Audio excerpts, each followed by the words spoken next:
Então, vamos continuar. Se a filosofia está entre ciência e religião e arte, né, dentro desse triângulo, isso é uma hipótese. Então, se nós quisermos contextualizar, determinar mais precisamente essa hipótese, nós teremos que ver as relações entre filosofia e ciência, filosofia e religião e filosofia e arte. O tema de hoje é a relação entre filosofia e ciência.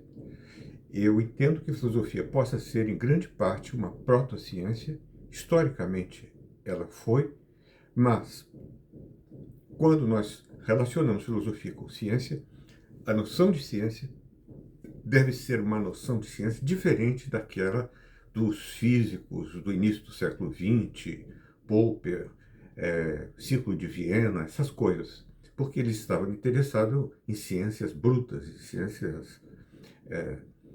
ciências naturais, em física, particularmente. Mas nós estamos interessados no conceito de ciência tal como ele é usado por qualquer um que tem uma certa cultura. História é uma ciência. Economia é também uma ciência. Então, é com isso que a filosofia se opõe com relação a uma noção de ciência muito ampla e flexível, que é a noção proposta de forma muito rápida por John Zimmer. Então vamos lá. Eu vou ler, e se vocês tiverem opiniões, críticas, principalmente críticas, às vezes ajuda.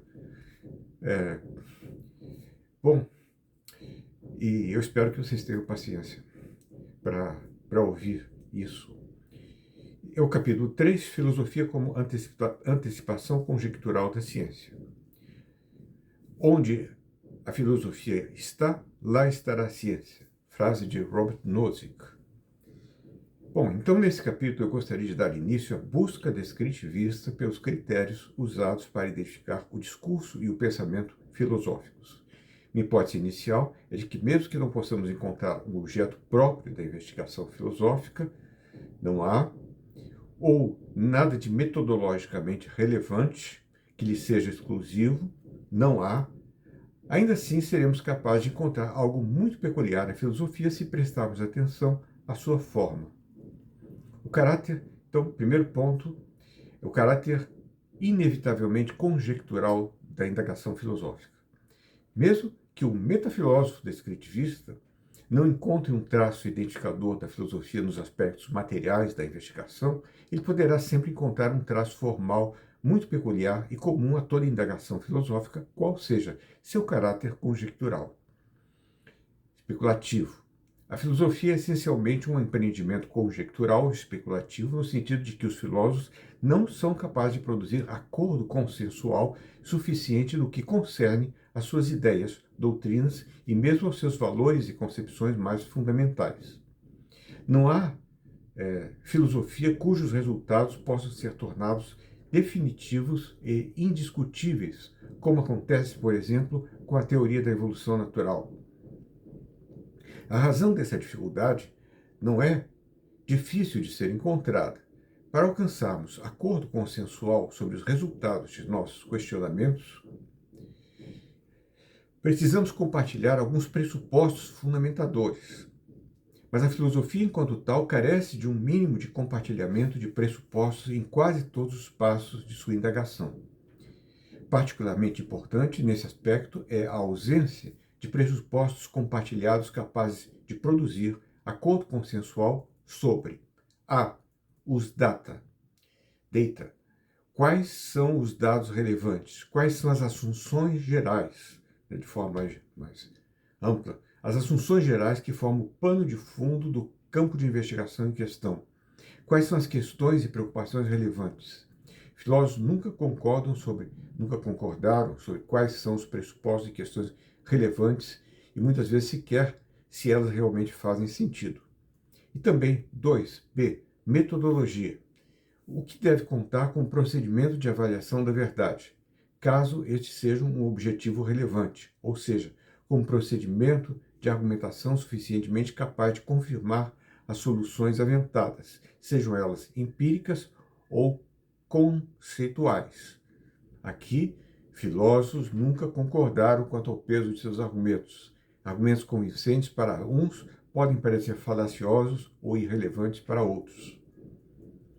Sem o compartilhamento de semelhantes assunções, que não existe na filosofia, embora exista na ciência, parece impossível esperar qualquer coisa como um acordo sobre resultados, como Zimmermann pensava, uma concordância, né, social com relação aos resultados. Isso é característico da ciência em geral.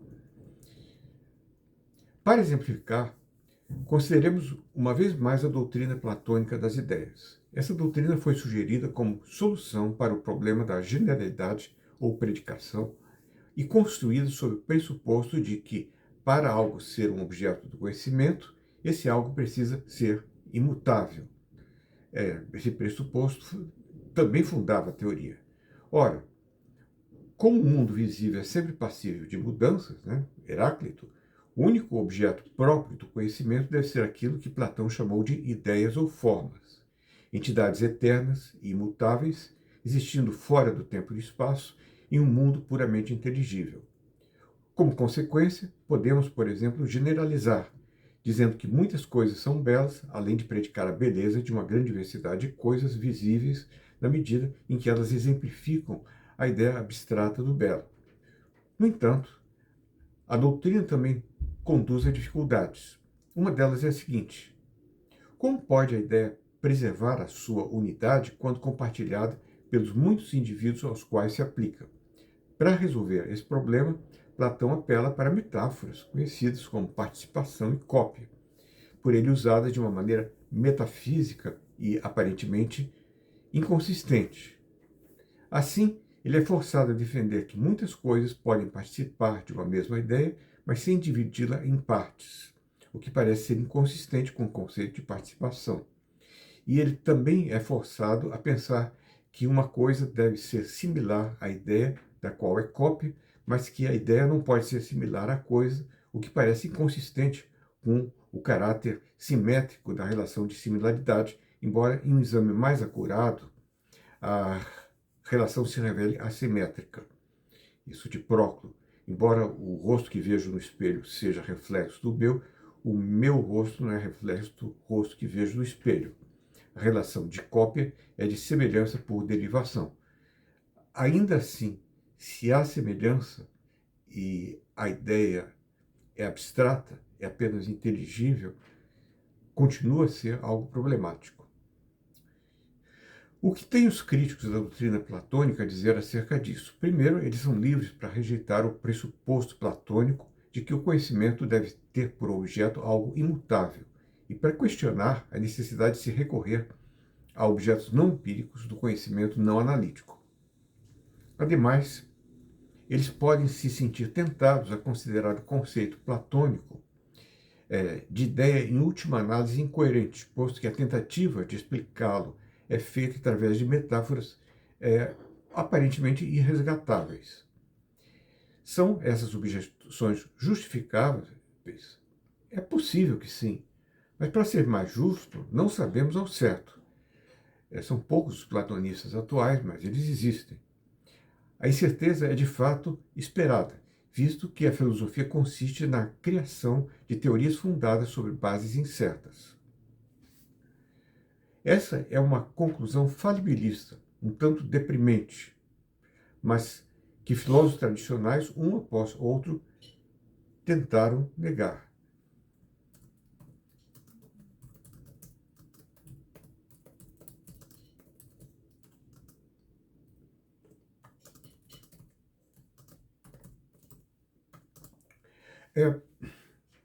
Bom, é uma conclusão deprimente um pouco.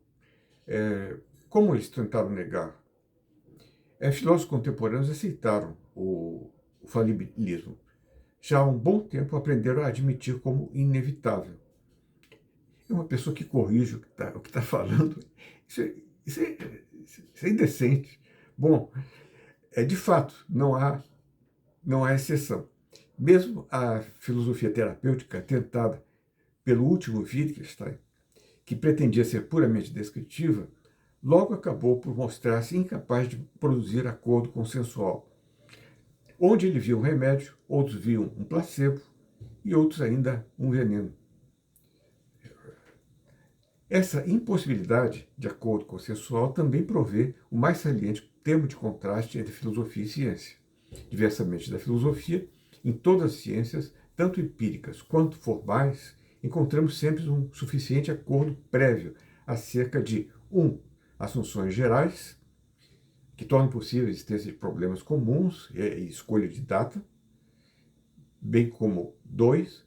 Suficiente acordo prévio acerca de procedimentos de avaliação da verdade ou valor almejado, que possibilitam que se chegue a soluções comuns. Tais acordos prévios possibilitam um acordo ulterior acerca dos resultados, tanto no que diz respeito à verificação, refutação em ciências empíricas, quanto no que concerne às provas de teoremas em ciências formais. É porque cientistas, diversamente de filósofos, foram capazes de estabelecer tais pressupostos comuns que eles conseguem alcançar acordos acerca dos resultados de suas investigações e ter a esperança de chegar a um desenvolvimento progressivo. Nós veremos que a progressão é importante. Prestar atenção à natureza conjectural do esforço filosófico ajuda-nos a explicar duas outras características formais suas, que são o caráter tipicamente argumentativo e aporético de seu discurso, com poucas e no final questionáveis exceções. Filósofos estão sempre postulando ou sugerindo certos princípios incertos e tentando validá-los ao mostrar o quanto deles se segue. Tal procedimento é dependente do caráter conjectural da indagação filosófica, posto que, pelo próprio fato de trabalharem com conjecturas, filósofos procedem através de uma constante comparação crítica entre as consequências argumentativas das assunções que eles creem ser corretas, adicionadas a uma comparação crítica entre as qualidades dos argumentos usados para se chegar a essas consequências, em uma tarefa aparentemente sem fim. O caráter conjectural da filosofia gera a sua praxis, caracteristicamente argumentativa, dialógica e aporética. Poderia a filosofia ser definida apenas em termos de seu caráter conjectural e especulativo? Não sem qualificações, posto que nem todas as conjecturas são filosóficas. Podemos, por exemplo, fazer conjecturas sobre as condições climáticas da Terra nos próximos 50 anos. Mas isso não chega a constituir uma investigação filosófica. Uma razão pela qual essa conjectura não é filosófica pode ser a falta de um ponto teorético. Ela não passa de uma projeção plausível de eventos empíricos que podem se alterar. Parece ser a falta de um ponto teorético. Parece, não pode.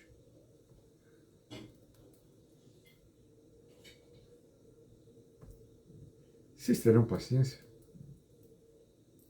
Mas, bom, isso aqui é a melhor coisa já escrita sobre metafilosofia em todos os tempos. O que eu posso fazer? É preciso paciência. Por outro lado, a conjectura teórica, por exemplo, de Noam Chomsky, sobre a existência de uma gramática universal inata, presente em todos os seres humanos, embora tenha inspirado inúmeras pesquisas, não pode ser facilmente demonstrada, tendo sido, em alguma medida, filosófica.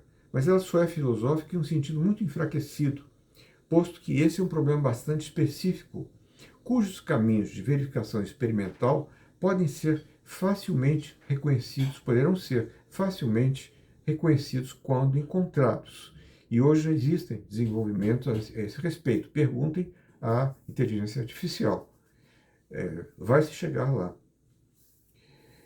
Do mesmo modo, teorias especulativas comuns à física contemporânea, como a teoria das cordas, embora em princípio testáveis, não são presentemente testáveis, mas são em princípio testáveis.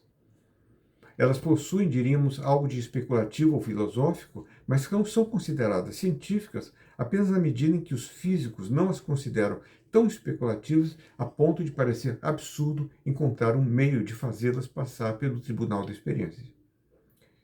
Vemos, pois, que a diferença entre a especulação científica e filosófica pode não ser abrupta, dependendo também do grau de impossibilidade de comprovação consensual. Poderíamos então qualificar como filosóficos todos os esforços argumentativos e definitivamente conjecturais, geralmente como um ponto teorético e ao menos nos casos centrais, com uma preocupação ampla. Isso parece correto, embora ainda breve e pouco informativo. O segundo ponto é a ideia da filosofia como protociência. Eu posso encontrar inúmeros exemplos, e vocês podem saltar isso aqui, se vocês já conhecem a história da filosofia. Uma resposta mais profunda à questão por que a filosofia é uma forma conjectural de investigação poderia ser dada no caso de admitirmos a tese de que ela possa ser considerada geralmente uma protociência, ou seja, um empreendimento conjectural antecipador da ciência, e que a duradoura atualidade de muitas ideações filosóficas tem a sua origem nas verdades científicas que nelas vêm antecipadas. Que ao menos boa parte da filosofia tem sido historicamente uma antecipação da ciência não é nenhuma tese especulativa, mas um enunciado de fato. Eu escrevo isso também para as pessoas que são cruas, ou quase cruas, em filosofia. Entre os gregos, quando todas as ciências empíricas básicas ainda estavam em vias de serem formadas, a palavra filosofia era indistintamente aplicada ao completo domínio da investigação humana. Somente muito mais tarde, com a emergência daquelas ciências, a aplicação da palavra filosofia tornou-se gradualmente mais e mais restrita. Ao ceder partes de seus domínios à ciência, a filosofia tem se revelado, como Anthony Kenny escreveu, o útero do qual as ciências particulares nasceram, o guardador de lugares das ciências.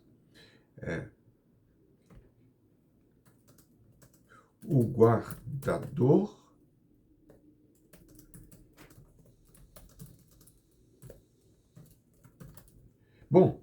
de lugar das ciências. Essa constatação do papel da filosofia como antecipação da ciência foi sintetizada de maneira impressiva em uma bem conhecida metáfora de Austin, esse grande filósofo inglês que escreveu muito pouco, morreu aos 48 anos, mas foi um dos 3 filósofos ingleses mais importantes do século XX, provavelmente. Diz Austin: a filosofia é o sol inicial, seminal e tumultuoso, que de tempos em tempos perde uma porção de si mesmo, que se torna ciência, um planeta frio e bem regulado, progredindo constantemente em direção ao estado final distante. Isso aconteceu há longo tempo atrás, com o nascimento da matemática, e outra vez com o nascimento da física. Somente no último século nós testemunhamos o mesmo processo, outra vez, lento e naquele tempo quase imperceptível, no nascimento da ciência da lógica matemática, através do trabalho conjunto de filósofos e matemáticos. Austin provou essa tese na prática, uma vez que ele empregou os últimos 10 anos de sua vida no desenvolvimento de uma gramática das relações comunicativas, intitulada Teoria dos Atos de Fala, uma teoria que hoje em dia é estudada mais nos cursos de pragmática linguística do que nos cursos de filosofia. Com efeito, isso é em How to Do Things with Words. O livro foi muito bem traduzido por Danilo Marcondes. Eu esqueço o nome da tradução. Bom, com efeito, na medida em que a filosofia é concebida como uma indagação especulativa trabalhada sobre um material de pensamento que, ao menos potencialmente, é capaz de encontrar um lugar na ciência, nós temos uma razão mais profunda para explicar sua natureza conjectural, argumentativa e aporética. Essa razão é, em geral, que se a filosofia é o que pode ser feito antes de qualquer investigação científica se tornar possível, então torna-se mais compreensível que as mais diversas hipóteses possam ser sugeridas, que as mais diversas linhas de pensamento possam ser desenvolvidas na tentativa de justificá-las, e que a disputa sobre a hipótese certa e o melhor argumento perdure indefinidamente. Como até mesmo Wittgenstein inesperadamente notou, inesperadamente por causa da ideia de filosofia como terapia, etc., que Wittgenstein usava metodologicamente, porque ele estava em condições de fazer isso e não outra coisa. Como ele notou, pode-se também chamar de filosofia o que é possível antes de todas as descobertas e invenções. Quer dizer, ele percebeu essa outra possibilidade. Está nas investigações isso. Esse estado de coisas somente termina quando o caminho da investigação científica é definitivamente encontrado, ou seja, quando os estudiosos finalmente alcançam o suficiente acordo sobre os pressupostos fundamentadores subjacentes a um certo campo de investigação, o que estabelece uma clara delimitação para as questões a serem admitidas e para os procedimentos pelos quais as suas respostas podem ser avaliadas. Quando esse acordo prévio é suficientemente amplo para permitir a produção de resultados consensuais, os estudiosos, ao menos em princípio, a produção de tais resultados, os estudiosos não continuam a chamar o objeto de pesquisa de filosófico, eles simplesmente o redefinem como objeto da ciência. Por isso é que se diz vulgarmente que a tragédia do filósofo é que sempre que ele alcança uma verdade definitiva, ele a pede para o cientista. Origens e divisões da ciência. Também vale a pena considerar. Antes de discutirmos em maiores detalhes as possibilidades de derivação da ciência a partir da filosofia, é aconselhável dizer alguma coisa sobre a classificação e emergência das ciências mais fundamentais. Ciências são certamente de duas formas, formal e empírica. Essas duas formas de ciência sempre foram, em certa medida, interdependentes em seus desenvolvimentos. As ciências formais fundamentais foram a lógica e a matemática. A matemática teve a sua origem na antiguidade. A aritmética elementar e a geometria se separaram da filosofia já entre os gregos, quando o objeto da primeira, o número, e o objeto da segunda, as formas do espaço, foram pela primeira vez considerados em separação dos problemas práticos que elas deveriam resolver. Para Pitágoras, aritmética é o número 1, que é o princípio de tudo. E a geometria é o ponto, que é o princípio pelo qual você constrói a reta, etc. Então,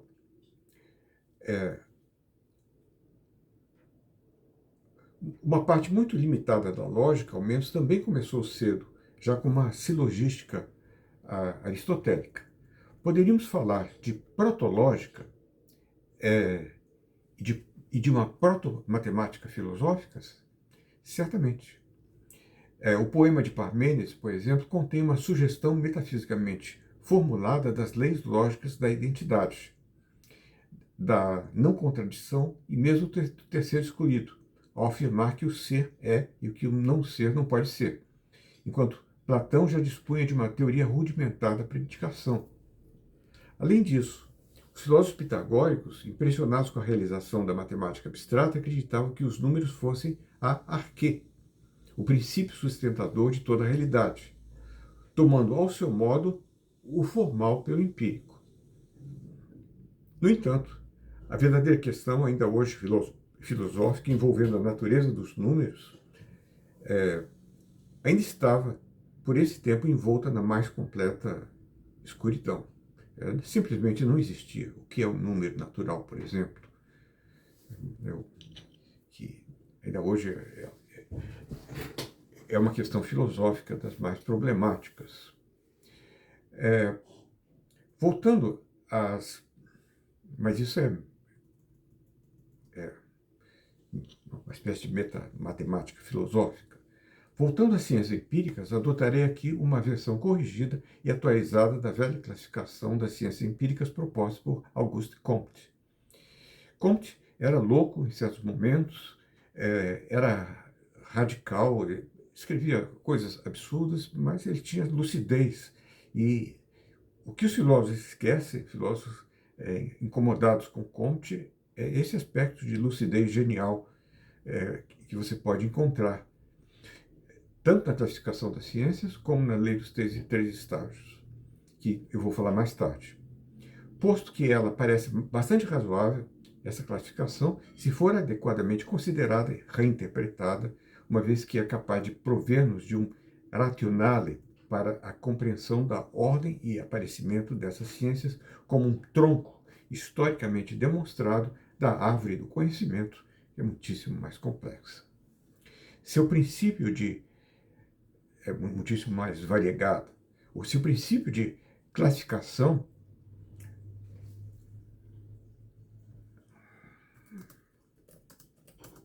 que é muitíssimo mais variegada ou variada. Variegada é uma palavra que eu procuro, eu tenho que ver o que significa exatamente. Mas hoje em dia existe ciência de toda espécie. Seu princípio de classificação mantém que as ciências básicas estão relacionadas umas às outras em uma ordem que vai da maior para a menor generalidade no escopo daquilo que investiga, correspondendo isso a uma ordem inversa que vai da menor para a maior complexidade dos fenômenos por elas investigados. Complexidade quanto aos princípios. A matemática da teoria da relatividade geral, por exemplo, é muito complexa, mas o que gera, que é o princípio da equivalência, é extremamente simples. Modificando um pouco, junto com os pressupostos, modificando um pouco a classificação original, de modo a atualizá-la, nós podemos, aplicando-a, distinguir 5 ciências empíricas básicas: física, química, biologia, psicologia e sociologia. O seguinte esquema sumariza essa classificação, mostrando para vocês aqui. Não sei se dá para ver, mas isso tudo. Você vai, de um lado, de cima da particularidade para a generalidade, da complexidade para a simplicidade. Tirando as ciências formais, matemática, geometria e coisas do gênero, que estão lá na base, mas não são consideradas aqui, você tem a primeira delas, é a física. Simplicidade quanto aos princípios é a maior. A generalidade também é maior, porque todo o universo é constituído de átomos, partículas subatômicas e forças. Depois vem a química. Na química você já tem átomos agrupados formando moléculas, e você estuda essas moléculas. A química básica e a química orgânica. Depois você sobe para algo que tem maior complexidade e menor particularidade ainda, porque só existe por aqui, que será a biologia, os seres vivos. E aqui termina o domínio das ciências, chamadas ciências naturais. Depois você vai para o próximo, que para como seria a sociologia.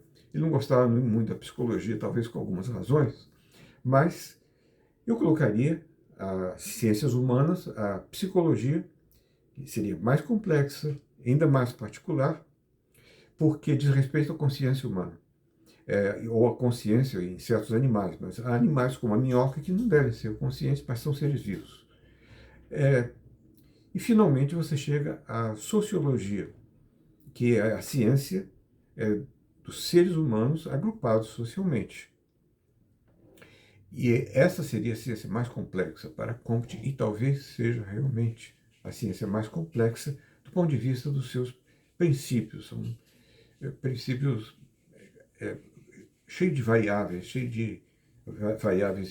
intervenientes. Algo que não é como na física. Então, a física é a primeira ciência básica, justamente chamada de ciência fundamental, abrangendo em seu escopo toda a realidade empírica, sem exceção. Átomos, partículas subatômicas e forças básicas permeiam todo o universo. A química tem um escopo mais restrito, aplicando-se à realidade empírica formada pela combinação de elementos atômicos, dividindo-se em uma forma mais simples, química orgânica, e forma mais complexa, a química do carbono, química orgânica, a outra inorgânica, que possibilita o surgimento dos seres vivos. Já a biologia é ainda mais restrita no seu escopo, pois se aplica somente a compostos químicos que constituem organismos vivos. A psicologia se aplica somente a organismos vivos que têm processos mentais e comportamentos decorrentes, alguma forma de consciência, não posso ser esquecido, e a essência social restringe o seu escopo ainda mais, buscando compreender a sociedade formada pelos seres humanos. A progressiva perda de generalidade dos fenômenos investigados, isso não há dúvida sobre isso, corresponde a um ganho de complexidade, o que se dá pelo fato de que a complexidade de princípios não é apropriada em domínios mais gerais como o da física. As relações de generalidade e complexidade também nos ajudam a explicar a ordem de nossa apreensão cognitiva das ciências básicas.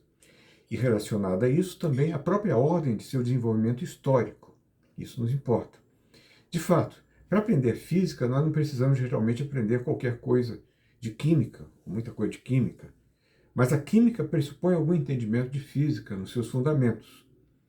Também para entender melhor a vida, precisaremos conhecer a química orgânica, ou alguma coisa, pelo menos. Pois é através dela que se constituem os pilares da genética e da biologia molecular. Também o aprendizado da psicologia pressupõe algum entendimento de biologia muito mais do que o contrário. Embora também exista, se vê a psicologia aristotélica, né? Mas eu estou dizendo tendencialmente, é uma pressuposição tendencial. E a compreensão da sociologia também depende, em alguma medida, da compreensão da psicologia humana, pressupondo o restante. O desenvolvimento das ciências básicas, mas pressupondo tendencialmente o restante.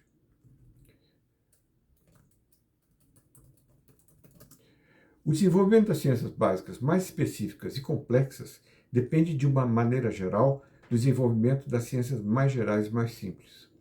Essa dependência também envolve o desenvolvimento das aplicações das ciências mais gerais. Como poderia, por exemplo, a biologia se desenvolver sem invenção do microscópio, cuja construção depende de desenvolvimentos prévios das leis da ótica que se derivam da aplicação da física. Isso nos ajuda a entender a ordem do nascimento das ciências básicas. Assim, a primeira ciência a emergir foi a física, com o Renascimento.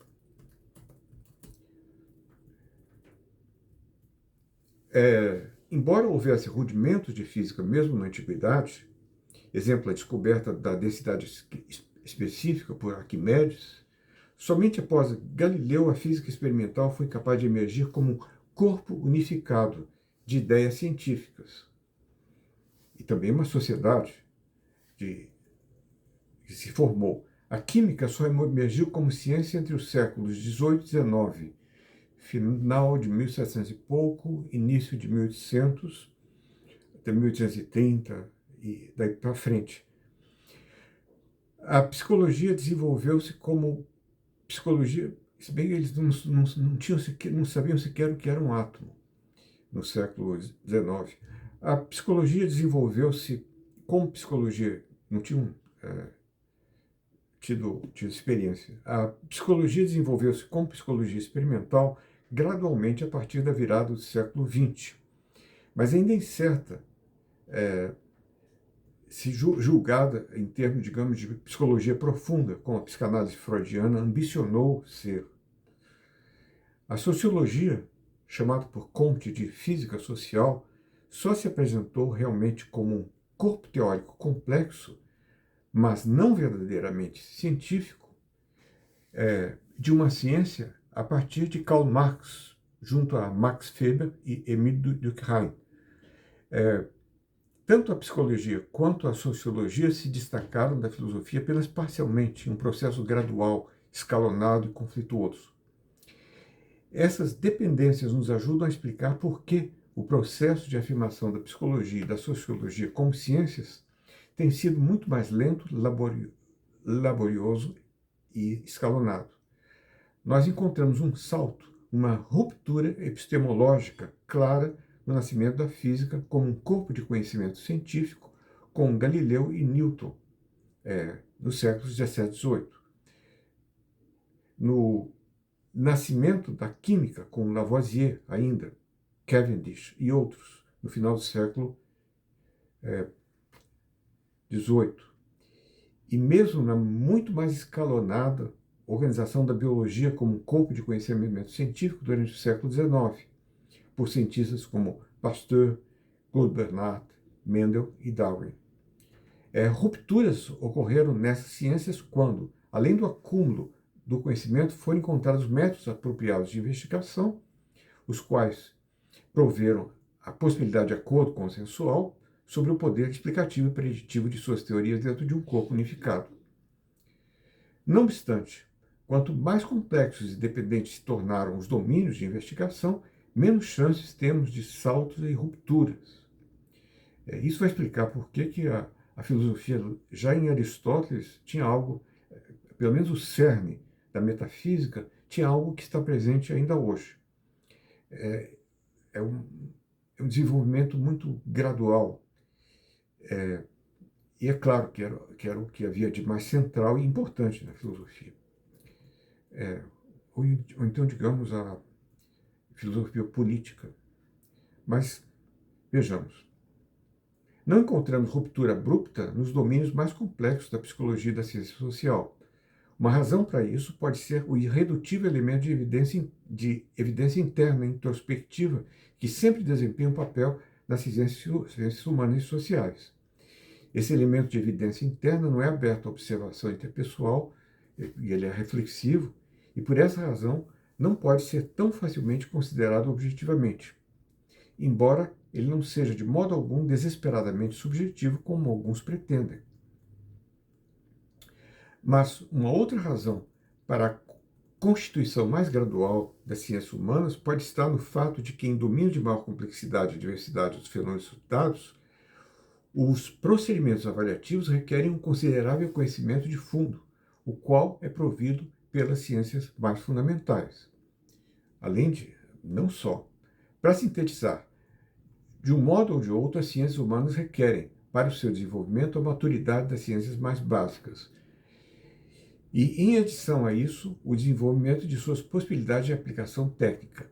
Podemos nos perguntar, por exemplo, o quão mais científica a psicologia poderá representar-se no futuro após uma explicação adequada das bases neurofisiológicas dos fenômenos mentais por meio de uma neurociência, quando essa ciência multidisciplinar se tornar suficientemente desenvolvida. Há uma razão pela qual as ciências que estivemos considerando no esquema comtiano merecem ser chamadas de básicas. As outras ciências empíricas disponíveis são ou subdivisões particularizadas dessas ciências básicas, como a linguística ou a economia, como parte da ciência social, ou combinações dos resultados das ciências básicas, os quais são aplicados localmente a certos tipos específicos de objetos ou regiões do espaço e do tempo. Exemplos do último tipo são a história, que aplica, entre outras coisas, insights psicológicos e sociológicos ao entendimento das mudanças no mundo humano. A etnologia, que aplica a psicologia e a sociologia e não só isso, ao estudo de grupos étnicos culturalmente distintos. A geologia, que aplica física e química ao estudo da Terra. A neurofisiologia, que explica a bioquímica e a biofísica, a investigação do funcionamento do cérebro. Há ainda ciências abertas, como a história e a economia, embora a economia política tenha diferentes escolas, com alguns resultados sólidos desde a sua fundação por Adam Smith, marxismo, keynesianismo, escola de Chicago, escola austríaca, etc., não há certezas, considerando as inúmeras variáveis adicionais devidas à complexidade e à constante mudança em seu objeto de aplicação. Há ciências complexas, como a neurociência, que estuda o cérebro com base na biologia, psicologia, educação, medicina e até inteligência artificial. O número de subdivisões e combinações locais parece não ter fim. E talvez a filosofia, como o estudo de grau superior, também não tenha fim. sob esse ponto de vista, nessas aplicações. Não é nosso objetivo aqui fazer uma classificação detalhada e precisa, e sim estabelecer um esboço originário mínimo com o intuito de investigar a relação entre filosofia e ciência. O mais importante é notar que a emergência das ciências básicas sempre substituiu a especulação metafísica. A emergência da física como ciência experimental pôs um fim ao reino da física aristotélica especulativa, ao menos na medida em que esta não se mesclava confusamente com a sua metafísica, que ainda hoje não foi ultrapassada. Nós lemos a física aristotélica com o objetivo de estudar metafísica, que está ali inserida, mas não para saber que os corpos leves sobem porque o seu lugar está no céu, os corpos pesados descem porque o seu lugar natural está na terra. A flecha voa porque ela faz um ventinho para frente, esse ventinho volta para trás e empurra a flecha para frente. Piaget perguntou isso para crianças de 5 anos e elas responderam como Aristóteles. Prova que as crianças de 5 anos são inteligentes, não que Aristóteles era tonto. Bom, essa doutrina, um destino similar teve a doutrina dos 4 elementos após o desenvolvimento da química.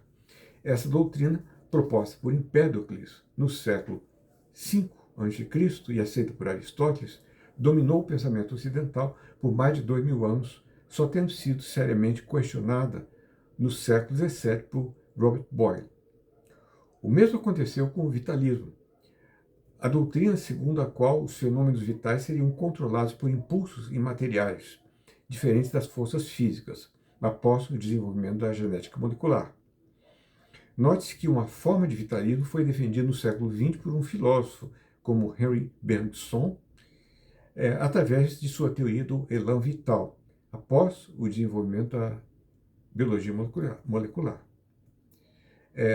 Nos próximos capítulos, eu irei assumir a presente classificação Comteana modificada das ciências básicas, posto que ela permanece aceitável, ao menos enquanto não a subordinamos a questões subsequentes sobre a redução teórica ou a problemas metafísicos acerca da unidade das ciências.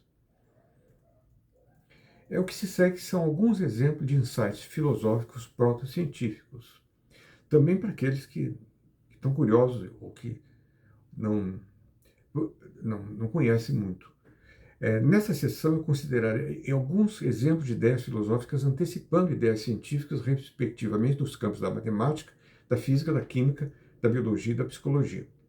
Esses exemplos podem confundir-nos, como veremos mais adiante, pois eles dizem respeito somente à antecipação do tronco de ciências bem conhecidas, não as derivadas e menos conhecidas, ou mesmo ainda desconhecidas e certamente muito diversas, sugerindo enganosamente que as nossas indagações filosóficas atuais deveriam ser relacionadas às ciências futuras, do mesmo modo que porções da filosofia de um passado mais remoto têm sido relacionadas às nossas ciências empíricas mais básicas. Isso aqui é reducionismo.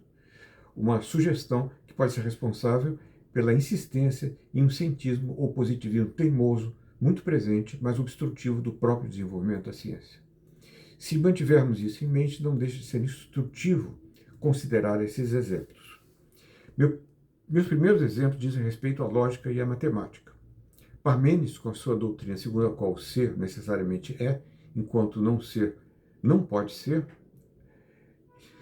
estaria antecipando os princípios da identidade, segundo o qual o ser é A igual a implica em A, já considerado por Platão, e além dos princípios da não contradição, segundo Aristóteles, é impossível que a mesma coisa ao mesmo tempo pertença e não pertença a mesma coisa segundo o mesmo aspecto, algo seja, não seja a mesma coisa segundo o mesmo aspecto, não há e não há.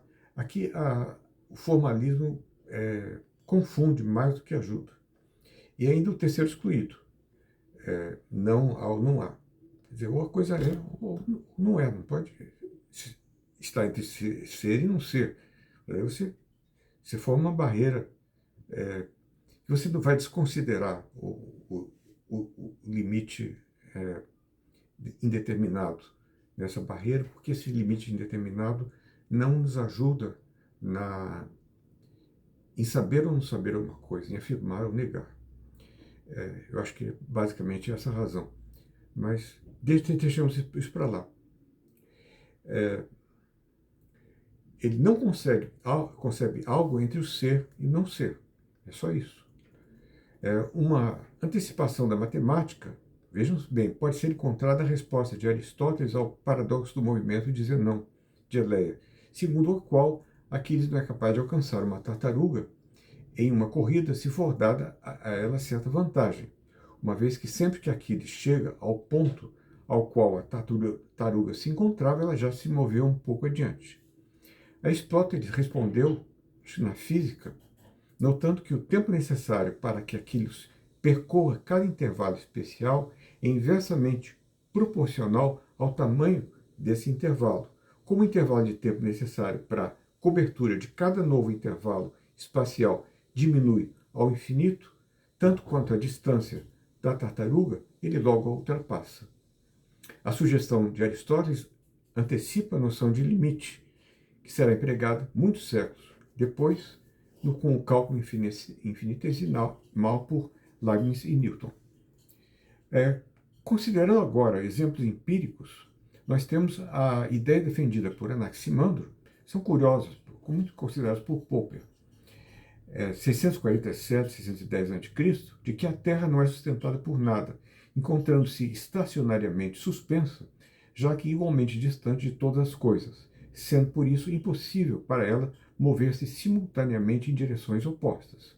Karl Popper manteve com suficiente verdade que essa foi uma das ideias mais ousadas de toda a história do pensamento humano, tornando possível a teoria de Aristarco, de Copérnico e mesmo de outros, porque conceber a Terra como livremente disposta no meio do espaço e dizer que ela permanece sem movimento por causa da equidistância e do equilíbrio é antecipar, em alguma extensão, mesmo a ideia de Newton de forças gravitacionais imateriais e invisíveis. Embora antecipadora da física, a hipótese de Anaximandro não poderia de modo algum ser vista como científica, posto que na época em que ela foi formulada não era concebível nenhum procedimento de avaliação da verdade que pudesse conduzir a um acordo consensual.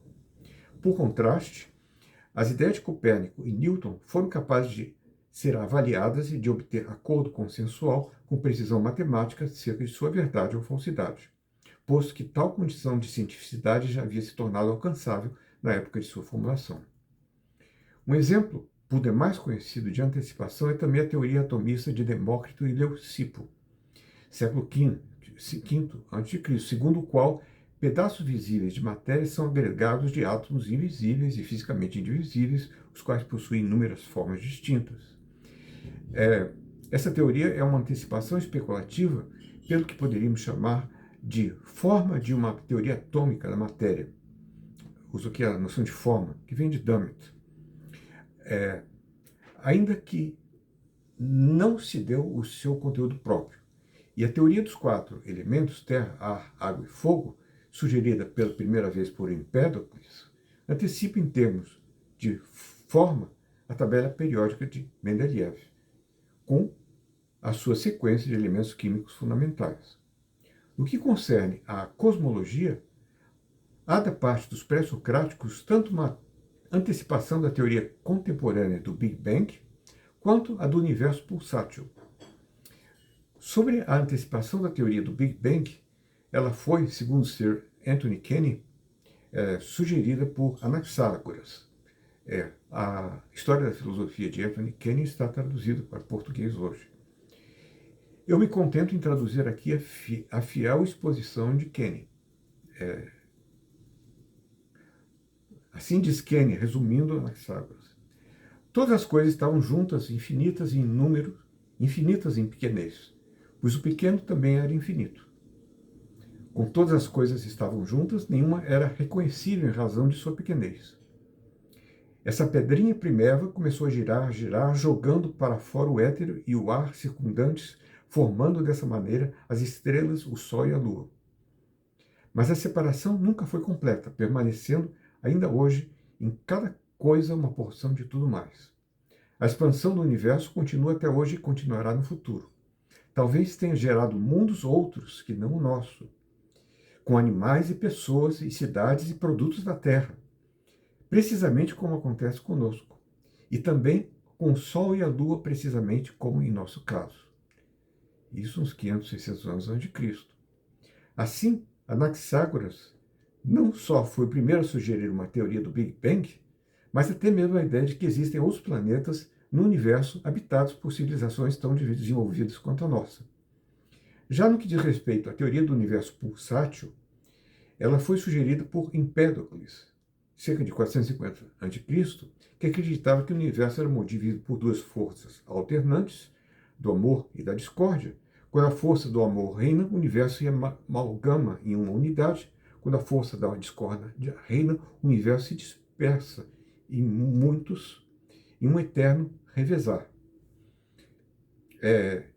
Quanto à versão contemporânea do universo pulsátil ou oscilante, a sua possibilidade foi matematicamente sugerida por Richard Tolman, isso em 1930 e poucos. Depois da expansão causada pelo Big Bang, haveria um ponto no qual a gravidade venceria a expansão e o universo se colapsaria em uma contração chamada de Big Crunch. Daí, sempre recomeçando ciclicamente até que, pelo aumento constante e inevitável da entropia, se chegasse finalmente à morte do universo. Hoje em dia, poucos acreditam nessa solução. Existe o choque das membranas tridimensionais e outras teorias. Bom, igualmente questionáveis. Um outro exemplo de antecipação da ciência é a primeira hipótese da direção de um evolucionismo biológico sugerido por Anaximandro. Ele afirmava que a vida começa na água, que criaturas vivas podem ser espontaneamente geradas da umidade e que seres humanos evolveram de espécies inferiores, no caso peixes, posto que nos primeiros anos eles teriam morrido se fossem tão indefesos como são hoje após o nascimento. É verdade que as ideias de Anaximandro, quando tomadas em um sentido estrito, estavam erradas, pois ele acreditava em geração espontânea e que os homens tivessem sido inicialmente gerados no interior de peixes, emergindo completamente formados de dentro deles, ao invés de se desenvolverem gradualmente. Isso para Anaximandro. Mas Empédocles foi além. Empédocles, contudo, foi além. Ele acreditava que os seres vivos nasceram da mistura de elementos de 2 partes de água, 2 de terra e 4 de fogo.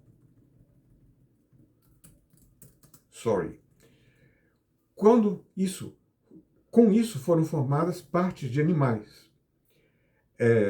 Algumas monstruosidades surgiram, como os bois com cabeças humanas e homens com cabeça de boi, além de criaturas andrógenas, frágeis e estéreis. Somente os mais aptos sobreviveram, formando os presentes animais e seres humanos. Charles Darwin saudou Empédocles como tendo sido a primeira pessoa a antever a evolução natural. Alguém poderia aqui objetar que sentenças como a Terra está suspensa no espaço vazio e o homem desenvolveu-se a partir de formas inferiores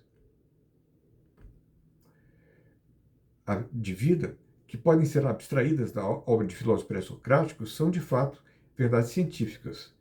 Será então que elas foram verdades filosóficas e hoje se tornaram científicas? Em certo sentido, a resposta é afirmativa. As ideias por elas expressas passaram a ser consideradas científicas para nós, não para eles. Esse é o ponto. Não obstante, isso não significa que elas não fossem filosóficas para outros homens e outros tempos, pois elas só se completam quando vinculadas ao contexto de sua enunciação.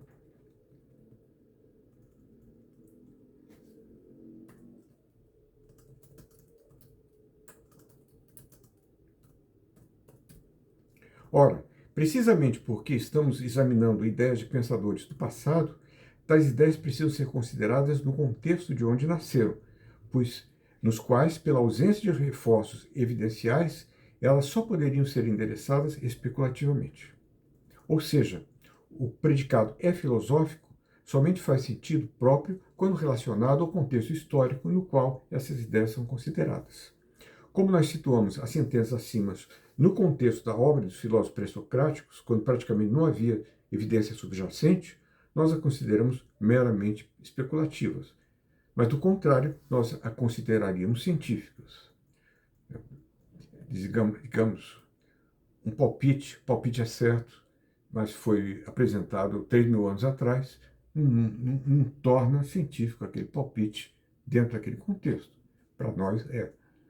O último exemplo é relacionado à psicologia, um campo de investigação que ainda se encontra completamente desenvolvido, não se encontra completamente desenvolvido como ciência, só psicologia experimental. Dizendo respeito à doutrina platônica da tripartição da alma, está lá na República, livro 4, 446a e seguintes, de acordo com essa doutrina, a parte mais primitiva da alma é formada por seus apetites corporais, desejos e necessidades. A segunda parte é do elemento animoso, formado por impulsos emocionais, tais como coragem, raiva, ambição, orgulho, amizade, honra, lealdade, etc. A terceira parte da alma é formada pela razão atuando como um princípio inibitório que comanda os outros. No diálogo Fedro, Platão comparou a razão com o condutor de um carro de guerra, no qual está atrelado um par de cavalos alados, um deles bom, que representa o elemento animado, e que se esforça para alcançar o reino das ideias, e outro mau, representando os maus apetites, esforçando-se para trazer a todos de volta para o reino terreno e dando muito trabalho ao seu condutor. Ora, a doutrina platônica da tripartição da alma acabou sendo, em boa medida, confirmada pela neurociência. De acordo com o grande neurofisiologista americano Paul MacLean, autor da teoria do cérebro triuno, nosso cérebro é constituído por 3 computadores interrelacionados e evolucionariamente originados: o arquencéfalo, o mesencéfalo e o neoencéfalo. O arquencéfalo, que é o cérebro reptiliano, corresponde ao bulbo raquidiano e aos gânglios basais, sendo responsável pelas disposições instintivas do organismo, como respiração, batimentos cardíacos, fome, desejo sexual, etc. O mesencéfalo é constituído pelo que chamou de sistema límbico, ele inventou essa palavra, sendo responsável pela memória emocional, humor e motivações.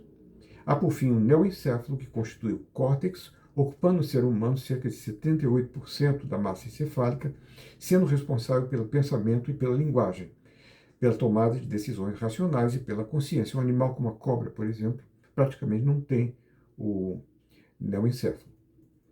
Embora hoje considerada uma versão simplificada do que realmente acontece, a teoria do cérebro triuno não deixa de demonstrar a existência de divisões neurofisiológicas suficientemente próximas daquilo que Platão havia sugerido como sendo as partes apetitiva, arquencéfalo, volitivo, mesencéfalo e racional, neoencéfalo da mente humana.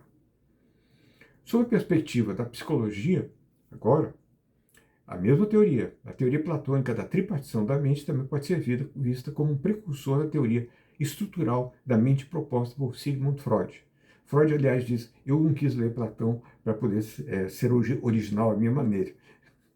Ele deve ter dado uma olhadinha. Bom, segundo essa última, a mente também se divide em 3 instâncias: o it, es, que é o inconsciente, apresenta nossos instintos, o superego, o über-ich, em geral inconsciente, que representa a figura introjetada do pai, as injunções familiares, fazendo restrições morais, exigindo a realização de ideais. É por isso que eu estou aqui, incomodando as pessoas. Eu devo ter um superego muito, muito chato atrás de mim. Bom, o qual está imediatamente vinculado à vontade consciente, à percepção e ao controle motor, está o id. O ego. Superego, id, e o ego que tem controle motor. Interessante que quem tinha que ter controle motor para Platão era o superego, que é racional, absolutamente racional. Mas Para Freud, Freud é mais terra-terra. Ele acha que é uma instância intermediária. Eu satisfaço meus desejos, meus apetites carnais, etc., mas também procuro satisfazer meus apetites intelectuais. Eu procuro um balanço entre as duas coisas, um balanço que nunca é suficientemente conseguido, é a nossa condição humana. É assim pensava Freud. É, Como parece claro, as duas teorias se correspondem apenas em parte. O id freudiano corresponde aos apetites corporais, mas inclui também elementos volitivos atribuídos por Platão ao elemento animoso da alma, como a raiva. O superego corresponde, em alguma medida, ao elemento animoso, ao bom cavalo da analogia platônica, e o ego também seria o elemento racional e condutor, tentando satisfazer as demandas opostas do id e superego. Mas há aqui uma diferença crucial, que aliás eu notei. A instância decisória e ativa, o agente, o condutor, é para Platão o correspondente ao superego freudiano, aproximadamente. Enquanto que o agente ativo freudiano, o ego, é um mediador que procura atender tanto o id quanto o superego. Freud, o inventor da psicanálise, era prosaico e terra-terra se comparado a um idealista como Platão, chegando a dizer em entrevista que a vida, as ambições da vida do homem comum são poder, sexo e dinheiro.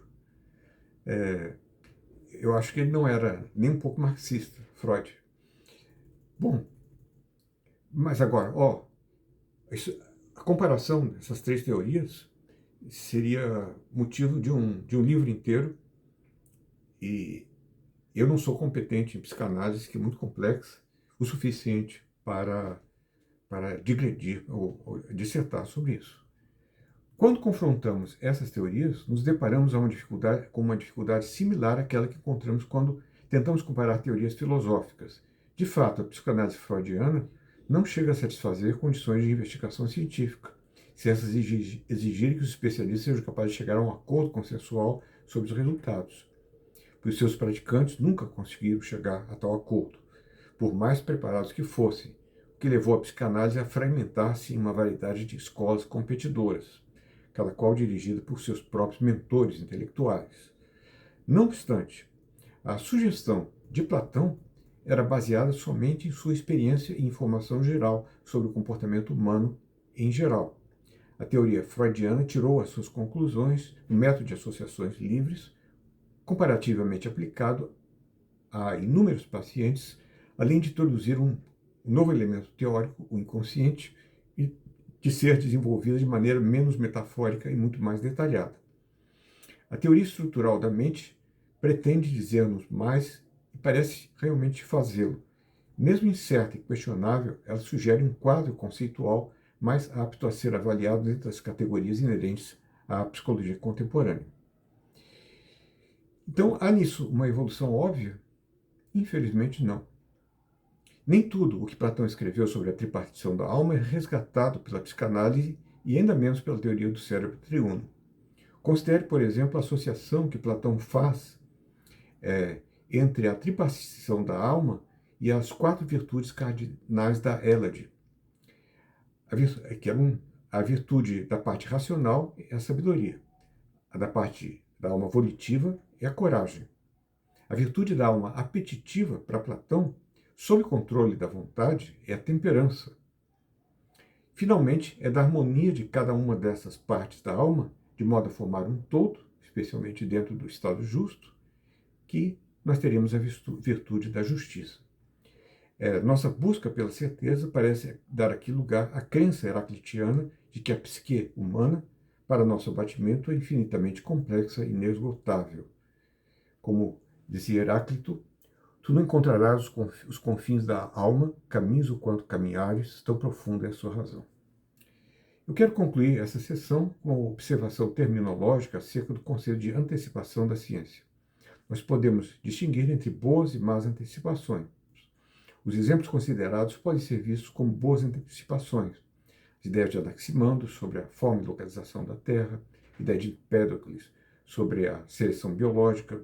Empédocles? Sim. mostram de um modo, obviamente, muito rudimentar a direção a ser seguida pela ciência e a teoria platônica da tripartição da alma antecipa a, a forma da teoria freudiana posterior, a qual tentativamente acerca-se da ciência. Contudo, há também esforços especulativos que podem ser vistos como más antecipações no sentido de que eles apontam para a direção errada. Um caso famoso foi no século XVIII a hipótese do flugisto, sugerindo a existência de um elemento liberado pelo fogo responsável por ele, o que era completamente falso e retardou o desenvolvimento da química por quase um século. O exemplo ainda mais notório de má antecipação foi a física aristotélica priorista de cadeira de balanço, ou seja, o pouco de sua física que não era metafísica, a qual, aceita pela Igreja como matéria de dogma, retardou o desenvolvimento da física experimental durante toda a Baixa Idade Média, até os experimentos de Galileu a mostraram insustentável. Finalmente, os conceitos de boa e má antecipação são relativos à extensão do desvio da verdade que estamos dispostos a tolerar, o que pode variar de acordo com o contexto. O curioso evolucionismo de Anaximandro, por exemplo, seria visto como uma má antecipação em um contexto mais estrito, do qual desejamos excluir explicações antidarwinianas. Eu acho que eu vou parar por aqui, porque está longo demais, e vou tentar depois definir o que seja ciência do modo mais amplo e geral possível, desenvolvendo a partir de Zimmermann, passando por Habermas e outros.